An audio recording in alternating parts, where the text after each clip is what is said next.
보험사에서 자동차 운행 중에 사고가 아니라는 이유로 자기 신체 사고, 자동차 상해, 이러한 보험금 면책 통보를 하는 경우가 있는데, 우리 법원은 운행 중 사고의 범위를 굉장히 넓게 인정해주고 있어 소송으로 가면 승소 비율이 상당히 높습니다.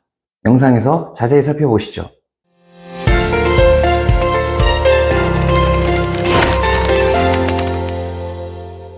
여러분들이 자동차 종합보험에 가입하면 자기 신체 사고 계약이 자동 체결될 것이고, 보장 금액을 높이기 위해 특약으로 자동차 상해 보험을 가입할 수 있습니다. 이 상품의 장점이 있는데요. 첫 번째로 가해자의 유무와 관계없이 운행 중 사고에 대해 보상을 받을 수 있다는 것입니다. 예를 들면 자기의 실수로 도로에 구조물을 추돌하는 경우죠. 대인 1이나 대인 2는 가해자가 있어야 하는데, 자기 신체 사고나 자동차 상해 보험에서는 단독 과실 사건에서도 보험금이 지급됩니다. 두 번째로 과실 비율이 적용되지 않습니다. 자기 신체 사고와 자동차 상해 보험금은 가입 한도액 내에서 과실 비율이 적용되기 이전에 실제 손해액이 모두 지급됩니다. 자기 신체 사고와 자동차 상해의 차이는요, 자기 신체 사고는 종합보험 가입 시 자동으로 가입이 되며, 자동차 상해는 특약으로 내 선택적 가입이 됩니다. 또한 보상 한도 금액이 더 높다는 것입니다. 보험금 지급 요건에서는 자기 신체 사고는 치료비와 영구적인 후유장애가 남았을 경우 그에 해당하는 장애급수에 따른 지급액이 나오고요. 자동차 상해 특약은 그냥 내 보험으로 대인2 보상을 받는다라고 생각하시면 됩니다. 자, 이제 약관을 보면서 어떤 경우에 자기 신체 사고, 자동차 상해 보험금이 지급되는지 살펴보도록 할게요. 피보험자가 피보험 자동차를 소유, 사용, 관리하는 동안에 운행으로 인한 사고의 경우라면 보상이 가능한 것이 되죠. 그렇다면 여기서 운행이란 무엇일까요? 운행이라는 개념은 자동차 손해배상 보장법을 그대로 따르는데, 보험사는 약관에 있는 내용대로 하니까 약관에 있는 내용대로 보여드릴게요. 여기서 잘 보셔야 할 게 뭐냐면 운송 여부와 관계없이 사용하거나 관리하는 것, 이 대목인데요. 결국 운행 중 사고는 주행 중에 발생한 사고 시에만 국한되어서 보는 것이 아니라